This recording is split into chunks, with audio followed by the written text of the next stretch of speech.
Shalom saudara, mari kita berdoa sebelum firman Tuhan disampaikan. Bapa, di dalam nama Yesus sampaikan kebenaran-Mu lewat hamba-Mu yang penuh dengan kelemahan, kekurangan. Tuhan bekerja Tuhan lewat semua keterbatasan kami.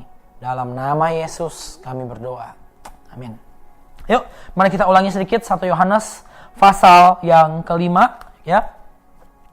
1 Yohanes pasal yang kelima. Kita akan baca dari ayat yang ketiga, keempat, dan kelima. Oke, saya akan baca ayat ganjil. Rekan saya, Stella, akan baca ayat yang genap. Oke, 1 Yohanes 5, mulai dari ayat yang ketiga sampai dengan ayat yang kelima. Kita akan baca ini terlebih dahulu, mengulang sedikit, nanti kita akan membaca ayat lainnya. Sebab inilah kasih kepada Allah, yaitu apa saudara? Bahwa kita menuruti perintah-perintahnya. Amin, ya. Jadi mengasihi Tuhan atau punya hubungan yang baik dengan Tuhan, tidak pernah ada bukti-bukti lainnya selain bahwa kita dimampukan untuk bisa menuruti perintah-perintahnya. Nah, perintah Tuhan seperti apa? Ini yang saya pelajari, kita nggak akan mendalami malam hari ini, ya. Paling banyak yang Tuhan ajarkan adalah tentang percaya kepada Dia. Betul nggak? Ya, ingat ya, Yesus dulu berjalan berkeliling, yang paling sering Dia katakan adalah apa? Percayalah kepadaku. Oke, di mana-mana Dia berkata percayalah, percayalah, percayalah. Yang kedua, Dia ajarkan kepada murid-muridnya untuk mengasihi. Sebetulnya secara garis besar, perintah Tuhan itu hanya dirangkum dalam dua. Pertama-tama, ajakan atau perintah untuk percaya kepada Dia setiap saat.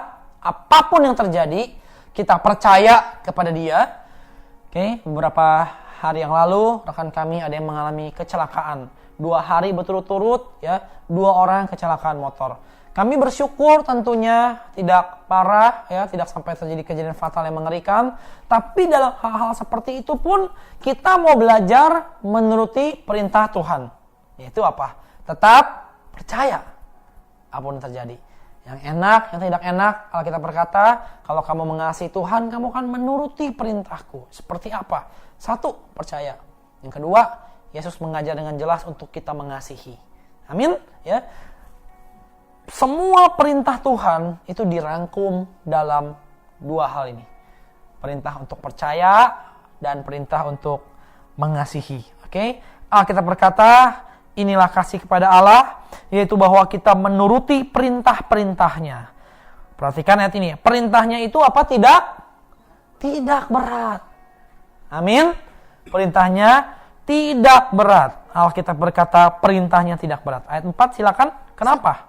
Sebab semua yang lahir dari Allah mengalahkan dunia, dan inilah kemenangan yang mengalahkan dunia, iman kita.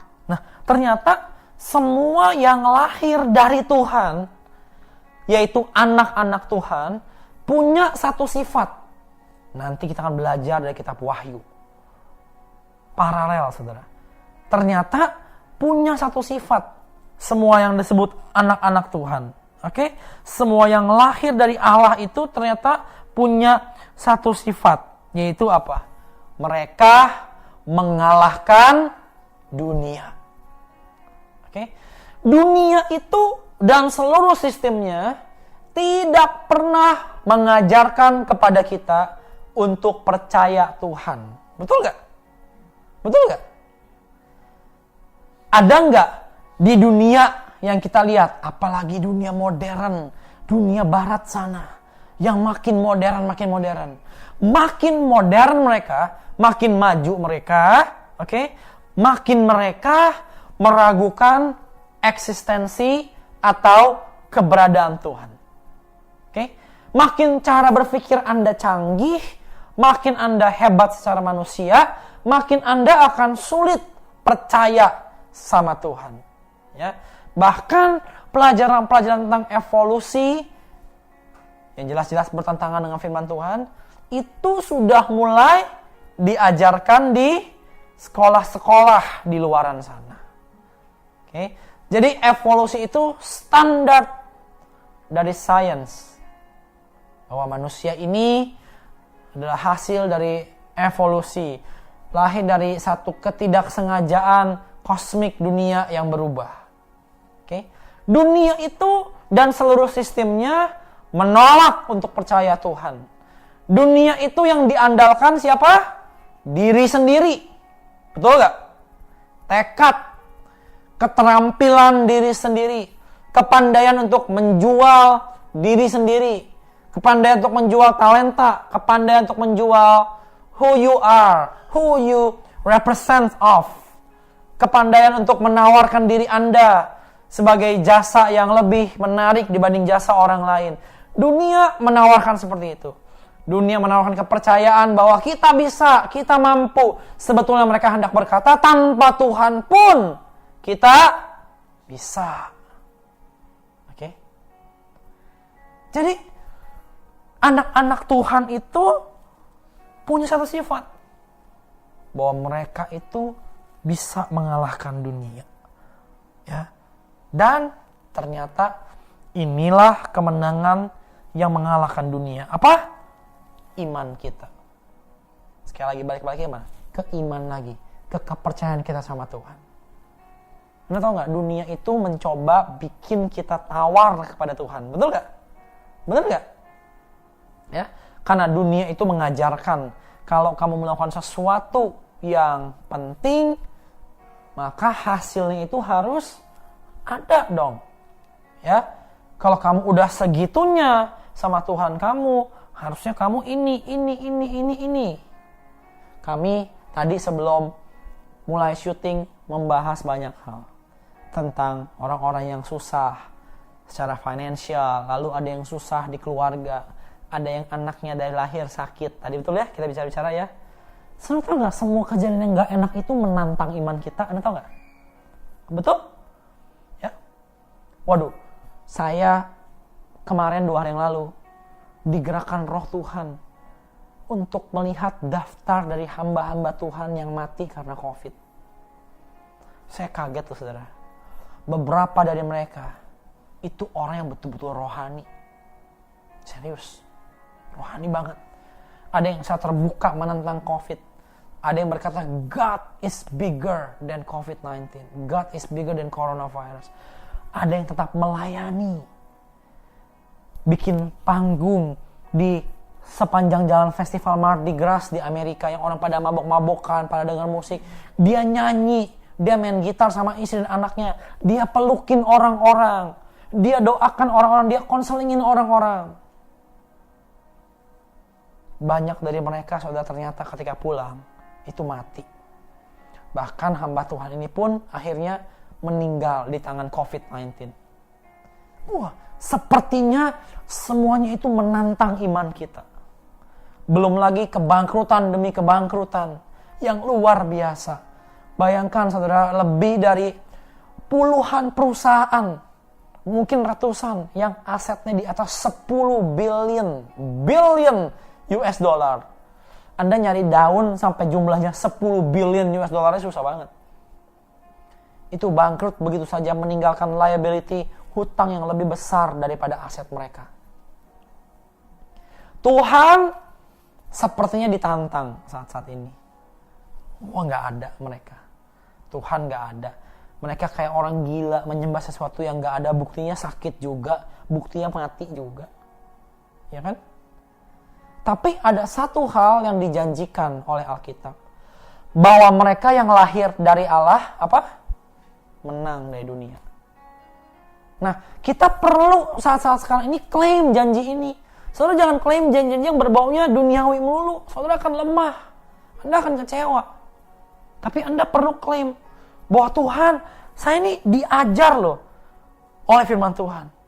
Kalau saya lahir dari Tuhan, saya bisa menang dari dunia. Harusnya saya nggak gampang tawar. Harusnya saya nggak gampang kecewa. Oke?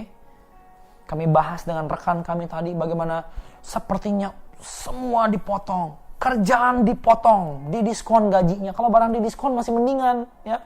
Celana pendek diskon lumayan, saudara. Ini gaji didiskon 80%. Bayangkan Anda diajar untuk hidup dengan 20% dari penghasilan Anda, dan itu bukan 100 juta sebulan. Betul ya? Orang makin hari makin kejam, makin beringas. Dan yang makin radikal, makin dihimpit, makin ditantang. Mana Tuhan kamu, ayo? Ya kan? Saudara, kita diajar untuk tidak tawar hati. Alkitab ajar kita bahwa iman kita bisa menang. Tapi Anda udah mulai bertarung belum? Saudara udah mulai fight belum? Atau ngalah-ngalah aja? Aduh udahlah, biarlah nih gue lemas, tunggu hari esok lebih baik. Saudara udah mulai berperang belum dengan keadaan? Saudara udah mulai berperang belum melawan ketawaran hati Anda? Yang bisnisnya merugi, yang sepertinya keadaan sekeliling menunjukkan bahwa Tuhan sudah tidak lagi beserta Anda. Kenapa begitu? Karena kita kerap kali mengartikan penyertaan Tuhan dengan kemudahan hidup. Betul kan? Benar gak ibu-ibu? Asal Tuhan beserta semua gampang gitu kan? Ternyata enggak. Alkitab berkata, yang lahir dari Allah itu menang dari dunia. Nah, kata menang, di mana kata menang ada, pasti ada kata pertarungan. Setuju? Ya, tadi rekan kami sebelum mulai syuting dipijetin, saudara. Pijetin ya, pijetin. Dia nggak perlu ngomong, nggak perlu minta lagi. Tinggal kasih kode aja, merangkak jalan, nunjukin punggungnya. Adiknya udah tahu, langsung mijet. Ada nggak abis mijet begini, wah, gue udah menang dari pijit? Gak ada. Karena pijit itu kenyamanan. Bukan pertarungan. Bukan kesulitan. Saya tadi makan. Ada ayam mentega. Ada fuyung hai, makan. Menang dari makanan. Udah menang. Saya udah menang dari ayam mentega. Kan udah saya makan, saya kalahin. Kosa katanya gak seperti itu. Kata kemenangan berarti menunjukkan kalau hidup Anda itu udah pasti ada pertarungan. Sekali lagi, dunia itu gak akan mendukung Anda beribadah. Gak akan. Dunia itu gak akan mendukung Anda beribadah. Ya, ada iklan handphone lewat. Di mana ada saudara di dunia? Jangan beli kalau Anda belum memberikan persembahan kepada Tuhan. Gak ada. Betul kan? Gak ada. Dunia itu gak akan mensupport Anda untuk ikut Yesus. Karena itu Alkitab berkata yang lahir dari Allah itu ngalamin peperangan supaya suatu saat semua yang lahir dari Allah mengalahkan dunia. Keren ya. Dan inilah kemenangan yang mengalahkan dunia. Iman kita. Hari ini kita mau gak berperang? Amin? Mau gak perang dengan perasaan kita? Mau gak? Yang mulai kecewa, yang mulai tawar, mulai lemes ya. Kayaknya gak ada tanda-tanda loh. Tuhan menyertai. Selain nyembah-nyembah, enak sih, adem-adem dikit gitu ya. Udah itu doang. Secara kenyataan, semua memburuk. Ya. Teman kita seminggu jatuh 2 orang dari motor. Kalau mau kecewa, ya bisa. Tapi hari ini saya bersyukur udah balik lagi melayani. Amin. Ya. Kenyataannya inilah kehidupan Bapak Ibu. Pokoknya firmannya gak bisa gampang-gampang di masa keras kayak begini. Kenapa? Karena Anda mesti kuat. Amin. Aduh kok ikut Tuhan kayak begini ya. Terus mau apa? Saudara mau murtad? Hah? Ibu-ibu mau apa? Mau tinggalin Tuhan? Mau gimana sekarang? Kalau iya Anda tinggalin Tuhan, diri Anda dijual ke setan bisa laku 1 triliun. Tapi emang Anda siapa? Ya kan? Gak ada pilihan. Kita harus belajar menang. Amin. Sekarang saatnya nih. Anak Tuhan betul-betul hidup seperti anak Tuhan. Ngerti ya? Anak Tuhan betul-betul kuat. Betul-betul punya hati yang menyala-nyala untuk Kristus. Betul-betul punya hati yang mau untuk habis-habisan.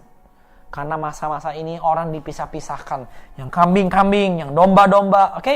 Gandum-gandum, ilalang-ilalang. Dipisah-pisahin. Yang terakhir, lihat. Wahyu pasal 17. Lihat ini sekali lagi. Amin. Hari ini kita beroleh kekuatan. Amin. Ya, kita punya mental yang mau berperang. Yuk, jangan nyerah. Ya, jangan nyerah. Jangan tawar hati. Jangan sesak. Ayo. Hari ini kita bilang, Tuhan, saya ditentukan untuk menang. Semua yang lahir dari Allah mengalahkan dunia.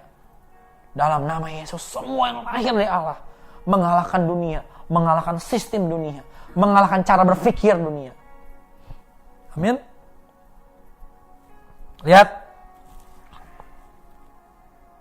Haleluya. Wahyu 17. Oke. Lihat satu penggalan aja ya, kita akan bahas panjang lebar. Tapi percayalah artinya tidak di luar konteks dari pasal keseluruhan. Wahyu 17 ayat 13 dan 14. Saya minta rekan saya bacakan, silakan. Wahyu 17 ayat yang ke-13. Mereka seia sekata, kekuatan dan kekuasaan mereka berikan kepada binatang itu. Lihat, mereka seia sekata. Ini siapa? Seluruh isi dunia dan pemerintahannya. Mereka nyatu. Mereka nyatu ngapain? Mereka nyatu, denger ya, bukan sekedar supaya ayo kita sama-sama makmur. Yuk kita sama-sama bangun negara kita. Yuk kita sama-sama bangun yuk bisnis kita. Mereka nyatu itu goalnya sama kayak ketika mereka nyatu seia sekata di mana? Di menara Babel. Mau ngapain? Mereka bangun menara yang terus tinggi ke atas. Ada satu kitab kuno bangsa Israel yang disebut kitab Jasher atau kitab orang benar.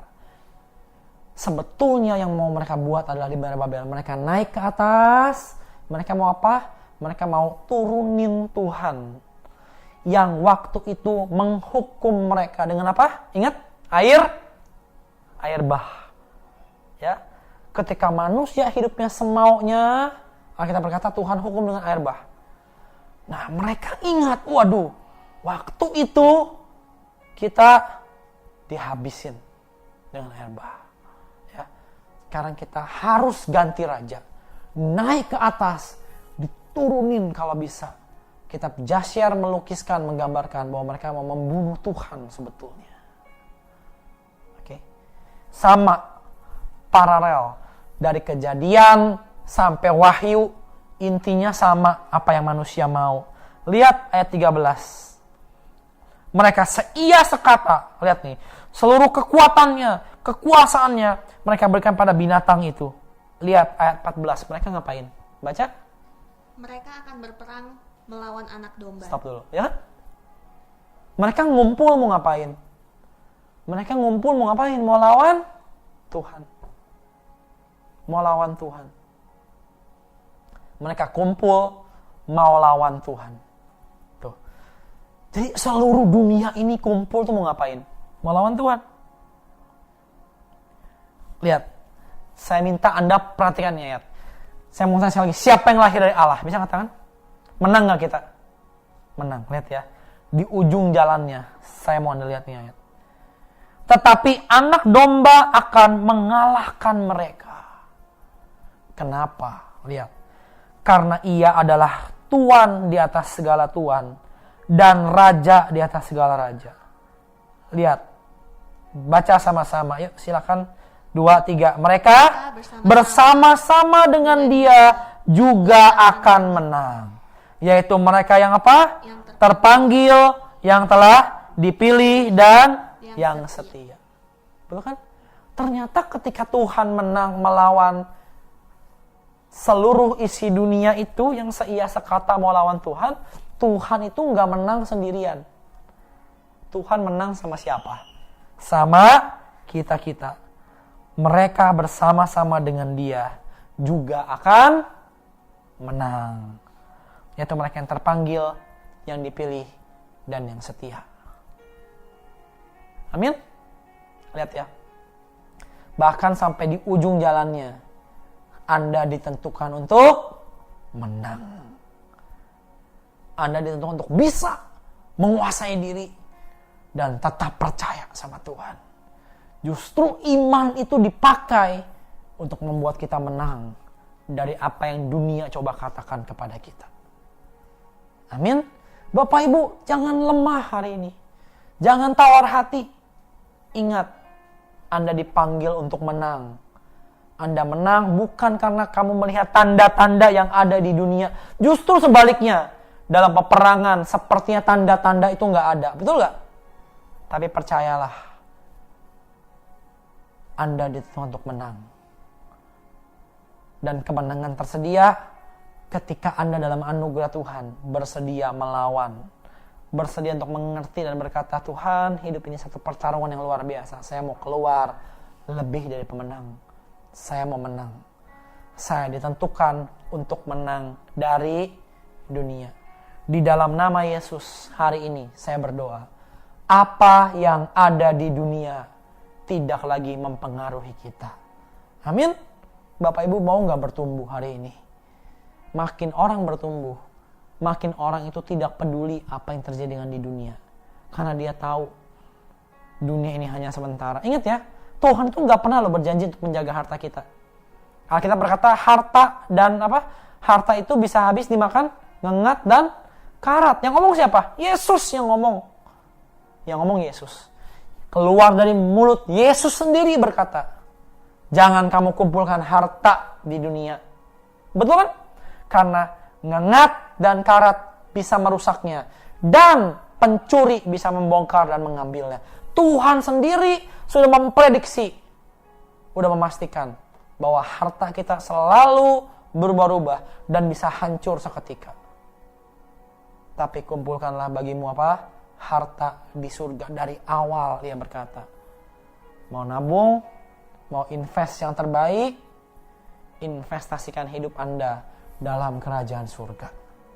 Kenal Tuhan sebaik-baiknya. Pakai apa yang Anda punya untuk kenal Tuhan.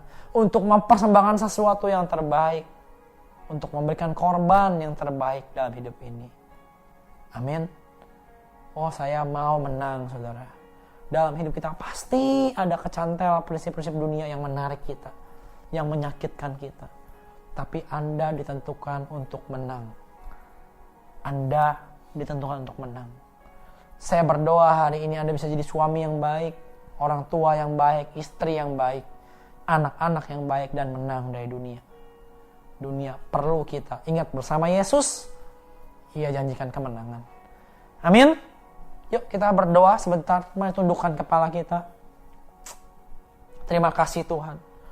Dalam nama Yesus, Roh yang pemenang itu ada malam hari ini Tuhan. Tuhan, hamba berdoa siapapun yang mendengar ini Tuhan. Jemaat kami Tuhan yang terutama mendengar. Semuanya kuat mengalami Tuhan kebosanan, kejenuhan, mungkin kebangkrutan, perbedaan dari income selama ini. Tuhan, hari ini hamba mau sampaikan kami ditentukan untuk menang dari dunia. Semua yang lahir dari Allah mengalahkan dunia. Mengalahkan dunia. Perasaan kami, sukacita kami tidak tergantung dari keadaan duniawi kami. Tapi dari Roh-Mu Tuhan. Hari ini kami menang bersama dengan Yesus yang menetapkan kami untuk menang. Kami berdoa, jemaat-Mu setia. Setia. Setia. Mereka dipanggil, dipilih, ditentukan. Dan mereka setia ikut Yesus sampai selesai. Sampai garis akhir pertandingan iman mereka. Terima kasih Tuhan. Dalam nama Yesus. Amin. Bapak Ibu tetap kuat. Tetap kuat. Anda ditentukan untuk menang. Mengalahkan dunia. Dunia tidak bisa menguasai Anda. Amin. God bless you.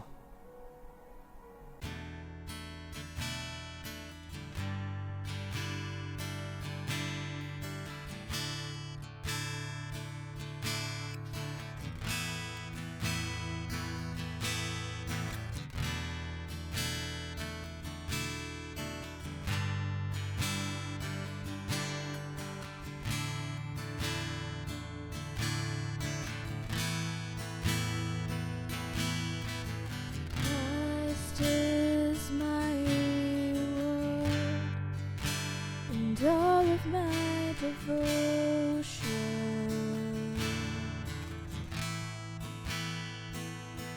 Now there's nothing in this world that could ever satisfy.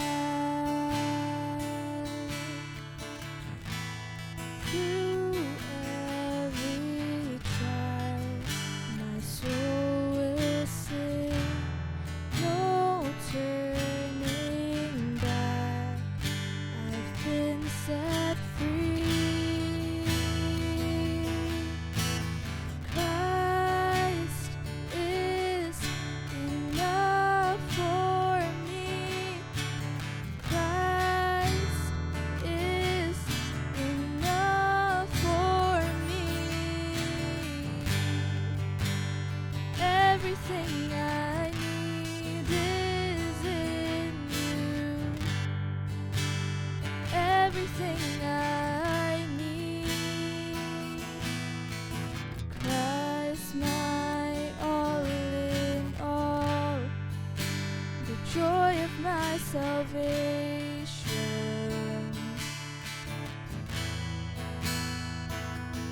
And this hope will never fail. Heaven is our home.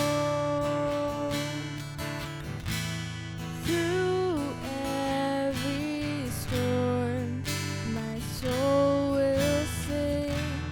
Jesus is here.